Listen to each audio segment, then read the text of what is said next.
Bismillahirrahmanirrahim. Assalamualaikum warahmatullahi wabarakatuh. Sore dan salam sejahtera bagi kita sekalian. Yang saya hormati rekan-rekan media dari Pokja Polres Metro Jakarta Barat, Pak Wakapolres, Satres Narkoba, para Kanit.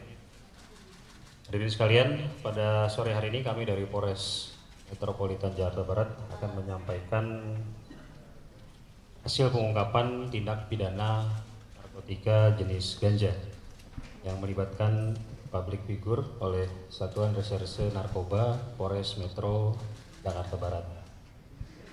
Berdasarkan laporan polisi nomor 5 Romawi 2024 tanggal 9 Mei 2024, di mana tindak pidana narkotika setiap orang yang tanpa hak atau melawan hukum menanam, memelihara, memiliki, menyimpan, menguasai, atau menyediakan narkotika golongan 1 dalam bentuk tanaman, atau setiap pengguna narkotika golongan 1 bagi diri sendiri sebagaimana dimaksud dalam pasal 111 ayat 1 junto pasal 127 ayat 1 huruf A Undang-Undang Republik Indonesia nomor 35 tahun 2009 tentang narkotika. Pada pengungkapan tindak pidana narkotika ini, penyidik berhasil mengamankan 2 orang. Yang pertama atas nama RYH alias YG. Yang kedua atas nama Eka alias KM. Kemudian juga penyidik menetapkan 2 orang DPO. Pertama atas nama JC dan yang kedua atas nama ZK. Waktu dan tempat kejadian perkara terjadi pada hari Kamis tanggal 9 Mei 2024 sekitar pukul 17.50 WIB di apartemen Kalibata City, Kelurahan Rawajati, Kecamatan Pancoran, Jakarta Selatan. Adapun kronologis kejadian yang perlu disampaikan berawal dari adanya laporan masyarakat terkait dengan peredaran gelap narkotika di wilayah Kecamatan Palmerah, Kota Jakarta Barat. Atas informasi tersebut, kemudian penyidik melakukan serangkaian kegiatan penyelidikan dan melakukan kegiatan surveillance dan mendapatkan informasi bahwa pelaku berada di apartemen Kalibata City, Kelurahan Rawajati, Kecamatan Pancoran, Jakarta Selatan. Atas informasi tersebut, penyidik Satuan Reserse Narkoba Polres Metro Jakarta Barat berhasil mengamankan 1 orang atas nama RYH alias YG. Kemudian dilakukan tindakan penggeledahan terhadap apartemen milik saudara YG. Dari hasil penggeledahan, penyidik berhasil menemukan barang bukti berupa 1 plastik klip berisi narkotika jenis daun ganja kering dengan berat kotor 4,18 gram berada dalam botol kaca mayonnaise yang disimpan di dalam kulkas pelaku. Kemudian 1 plastik klip berisi narkotika jenis biji ganja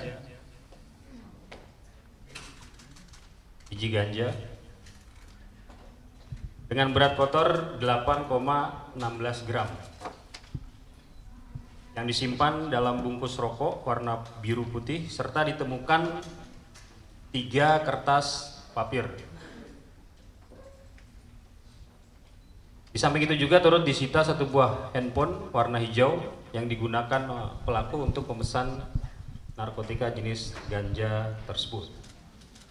Dari pengakuan saudara YG, ganja tersebut diperoleh dari seseorang bernama JC yang kita tetapkan sebagai DPO dengan membeli seharga 250.000. Di mana berdasarkan pengakuan YG ini 250.000 ganja yang diperoleh dari JC ini itu bisa menghasilkan kurang lebih sekitar 10 linting ganja.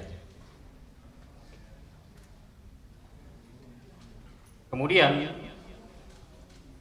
dari pengakuan YG itu sendiri, yang bersangkutan mengkonsumsi ganja untuk kepentingan pribadi, artinya dia mengkonsumsi sendiri. Nah, berhubung si saudara YG ini berteman dengan saudara Eka, mana YG dan Eka sama-sama mengelola rumah makan di kawasan apartemen Kalibata tersebut. Dan beberapa kali Eka meminta atau menanyakan ganja kepada saudara YG. Kemudian berdasarkan pengakuan YG, sekitar tanggal 20 Maret 2024, YG memberikan 1 linting ganja kepada Eka. Dan oleh Eka, 1 hari kemudian pada tanggal 21 Maret, ganja tersebut dikonsumsi sekitar pukul 4.00 WIB di atas pohon di belakang apartemen.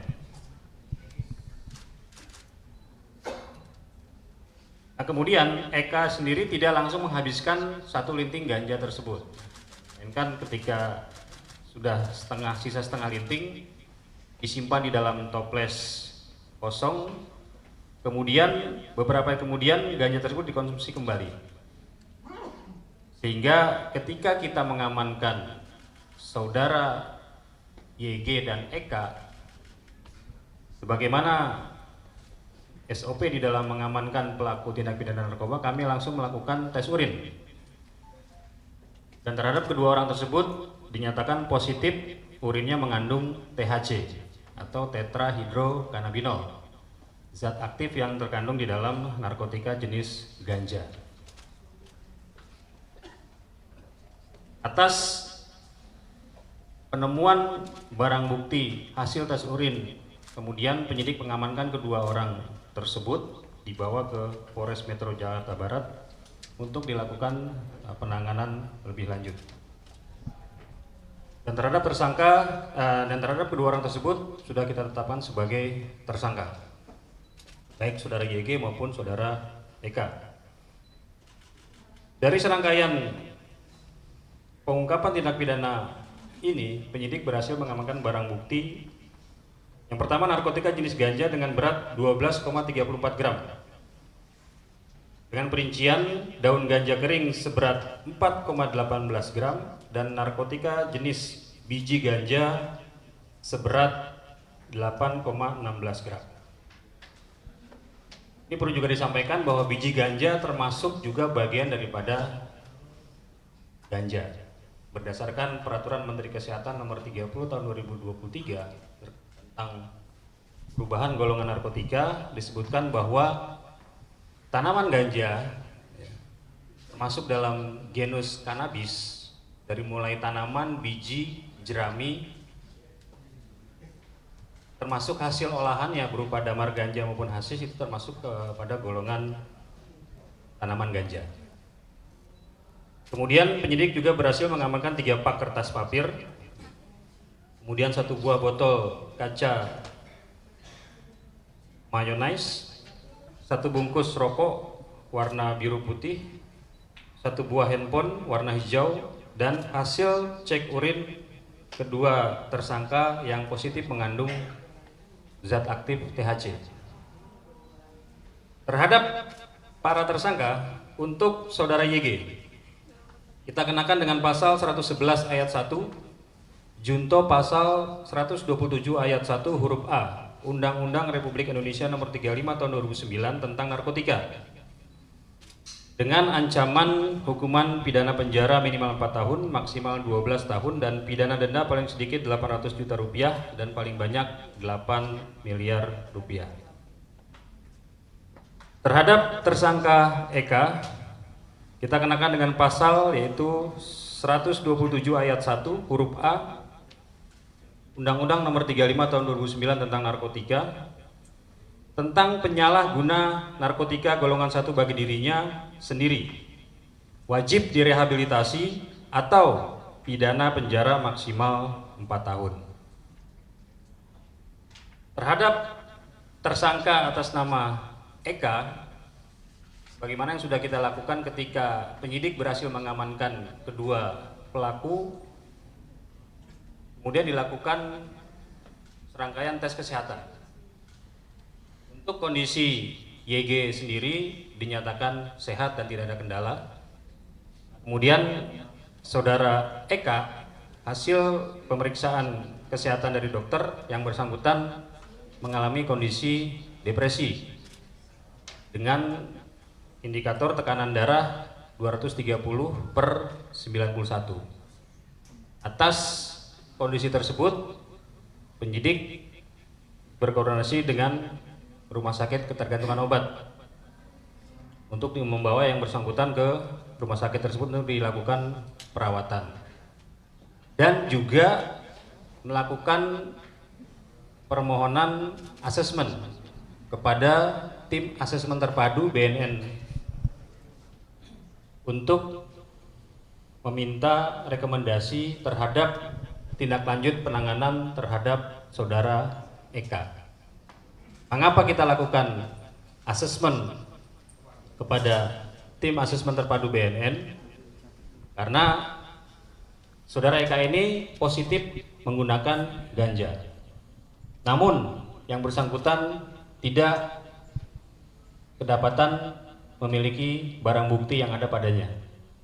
Dan juga dengan mempertimbangkan kondisi kesehatan yang bersangkutan, yang kita tahu sendiri bahwa yang bersangkutan pernah mengalami riwayat sakit, dan memang pada saat kita amankan yang bersangkutan mengalami kondisi yang kurang sehat, maka saat ini untuk saudara Eka dirawat di Rumah Sakit Ketergantungan Obat Jakarta, dan ada rekomendasi dari Direktur Utama Rumah Sakit Ketergantungan Obat Jakarta bahwa yang bersangkutan tidak dalam kondisi yang memungkinkan untuk dihadirkan dalam rilis pada sore hari ini, dan atas dasar pertimbangan kemanusiaan maka saudara Eka kita putuskan untuk tetap dirawat di RSKO Jakarta, dan nantinya akan kita lakukan proses rehabilitasi berdasarkan surat telegram Kabareskrim Polri nomor 145 tahun 2021 terkait dengan implementasi Perpol nomor 8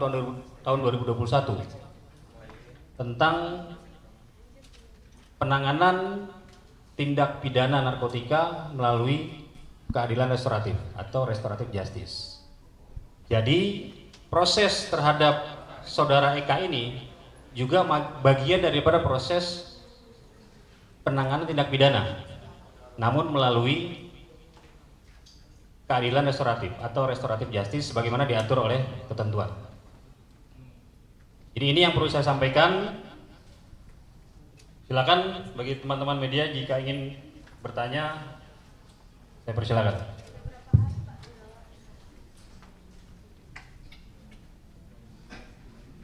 Yang bersangkutan sudah 2 hari. Jadi berdasarkan ketentuan perundang-undangan, penyidik memiliki waktu 3 kali 24 jam sesaat setelah diamankan untuk melakukan serangkaian penyelidikan. Kemudian ketika 3 kali 24 jam juga masih kurang, undang-undang memberikan amanat untuk diperpanjang selama 3 kali 24 jam. Dan selama 6 hari penyidik memiliki waktu untuk melakukan serangkaian kegiatan penyelidikan juga observasi terhadap para pelaku, termasuk saudara Eka itu sendiri. Jadi ketika kita masih memiliki waktu proses penyelidikan terkait perkara ini, maka sejak 2 hari yang lalu saudara Eka kita bawa ke Rumah Sakit Ketergantungan Obat di Fatmawati. Pak, Pak, motif saudara Eka untuk menggunakan narkoba itu?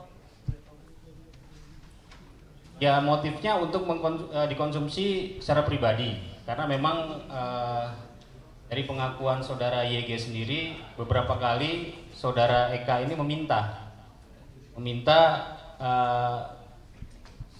agar saudara YG ini memberikan ganja kepada Eka. Ditanyakan untuk apa? Ya untuk saya pakai sendiri. Jadi memang motifnya adalah untuk mengkonsumsi secara pribadi.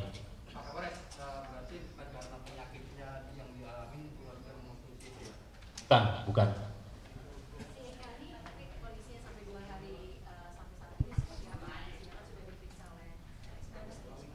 Iya, ini kami mendapatkan surat dari Direktur Utama Rumah Sakit bahwa sampai hari ini memang disampaikan bahwa kondisi kesehatan yang bersangkutan belum stabil atau belum membaik. Atas dasar inilah dengan pertimbangan juga kemanusiaan, maka Saudara Eka tidak kita hadirkan dan tetap dirawat di Rumah Sakit RSKO Jakarta. Pak, menanya itu saudara Eka itu sendiri sudah mengkonsumsi narkoba itu sudah berapa lama? Berdasarkan pengakuan YG, baru tanggal 20 Maret itu ganja tersebut diberikan atau diserahkan YG kepada Eka. Dan Eka pun juga mengakui baru sekali itu dia mengkonsumsi ganja tersebut. Memberi. Tadi dia membelinya dari si DPO atas nama JC 250.000. Kemudian kan dapat 10 linting. Nah, 1 linting diserahkan kepada hanya menggunakan untuk kebutuhan pribadinya. YG sendiri sudah berapa lama Pak dan sampai dia memberikan rekomendasi ganja itu ke Eka Pak?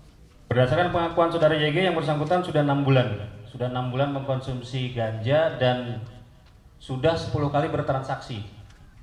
10 kali bertransaksi membeli ganja kepada saudara JC yang kita tetapkan sebagai DPO. YG itu tadi untuk dikonsumsi secara pribadi. Pak, Enggak, hanya untuk dikonsumsi. Ada kemungkinan tersangka lain yang diajak sama YG nggak Pak selain Eka Pak?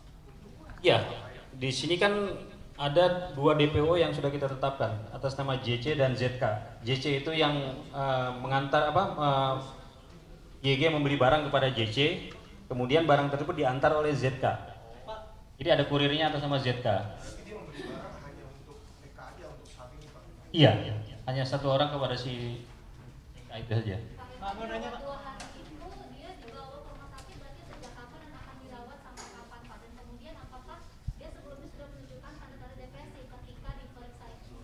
Ya, kan tadi sudah saya sampaikan, sesaat setelah kita amankan, kita lakukan tes kesehatan.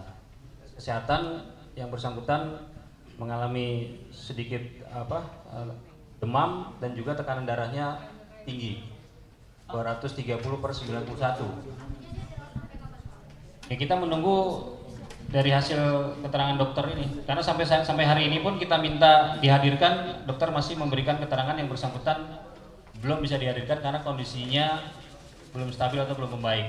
Kita menghindari hal-hal yang tidak diinginkan dan juga dengan pertimbangan kemanusiaan, maka yang bersangkutan kita putuskan tetap dirawat di Rumah Sakit RSKO. Proses rekap itu sendiri apakah setelah melihat hasil kondisi yang stabil kesehatan? Ya, jadi prosedur terhadap rehab ini kan yang pertama dari hasil penyelidikan bahwa hasil pemeriksaan terhadap YG maupun Eka itu sendiri bahwa Eka baru pertama kali mengkonsumsi ganja. Kemudian ganja yang dikonsumsi 1 linting. Dan hasil tes urinnya memang positif. Namun tidak ada barang bukti lain yang ditemukan selain sama si YG ini. Sehingga si Eka ini memang tidak memiliki barang bukti ganja ataupun barang bukti narkotika yang lain. Nah, berdasarkan hal tersebut, maka kita putuskan kita mengajukan permohonan asesmen ke tim asesmen terpadu. Jadi keputusan rehabilitasi ini juga semata-mata bukan karena subjektivitas dari penyidiknya saja, tapi juga melalui serangkaian kegiatan koordinasi, baik ke BNN maupun kita melakukan gelar perkara dengan melibatkan Direktorat Reserse Narkoba Polda Metro Jaya. Sehingga atas dasar tersebut memang kita sepakat, kita putuskan berdasarkan peraturan ketentuan perundang-undangan yang berlaku, maka terhadap saudara Eka ini kita lakukan rehabilitasi. Pak, berarti yang direhab itu saudara Eka doang apa saudara YG juga ikut direhab Pak? Hanya Eka saja. YG karena dia memegang barang bukti seberat 12,34 gram ganja, maka yang bersangkutan kita proses dan kita kenakan dengan pasal 111. Ini kan sudah masuk proses rehab. Dengan yang bersangkutan dirawat di RSKU juga sudah masuk ke proses rehab. Karena tadi kita punya kewenangan selama 6 hari. Setelah 6 hari kita wajib menentukan apakah yang bersangkutan kita rehab atau kita tetapkan sebagai tersangka. Pak, hubungan YG sama Eka itu sebagai apa Pak? Kalau boleh? Mitra bisnis. Jadi YG dan Eka ini sama-sama mengelola rumah makan pecel ayam kalau nggak salah di apartemen Kalibata. Untuk yang tadi kan ada barang bukti yang biji ganja itu ya. Nah itu biji ganja itu apakah mengandung niatnya untuk ditanam atau memang pada akhirnya itu yang cuma buat dikonsumsi aja? Ya, jadi memang dari pengakuan YG ini biji ganja ini dikumpulkan ketika yang bersangkutan membeli tadi sudah 10 kali membeli ganja, dikumpulkan biji ganja ini sampai terkumpul seberat sekitar 8,16 gram. Jadi memang untuk disimpan saja. Ketika kita mengacu kepada peraturan Menteri Kesehatan bahwa biji ganja termasuk bagian daripada tanaman ganja, maka kita tetap yang kita kenakan yang bersangkutan memiliki ganja sebanyak 12 gram. Jadi belum diketahui apakah biji Belum. Apakah berminat Pak untuk menanam ganja sendiri? Tidak ada. Pak, tersangka ngasih alasan nggak Pak? Kenapa konsumsinya selalu di atas pohon itu Pak? Nah itu Pak, dia Pak. Ganja selalu naik pohon kan? Nah itu kan tadi di atas pohon itu. Ya, yang bersangkutan baru sekali mengkonsumsi ganja. Ya mungkin ada juga rasa was-was, ketakutan gitu, sehingga berupaya mencari tempat yang aman gitu. Ini jauh Pak dari apartemennya. Di belakang apartemen, Agak jauh jaraknya. di belakang apartemen, nggak jauh. Pak Parudin, kenapa YG memberikan ganja itu kepada apakah itu sekali minta atau berkali-kali? Baru sekali di tanggal 20 Maret itu. Dan alasan yang dikasih ke Eka apa Pak? Ya karena Eka minta terus, nagih terus kepada saudara YG berkali-kali. Karena sudah sering menanyakan, meminta, akhirnya YG memberikan 1 linting ganja pada Eka.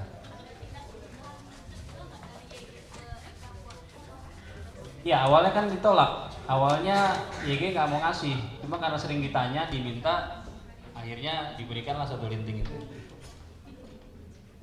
Cukup?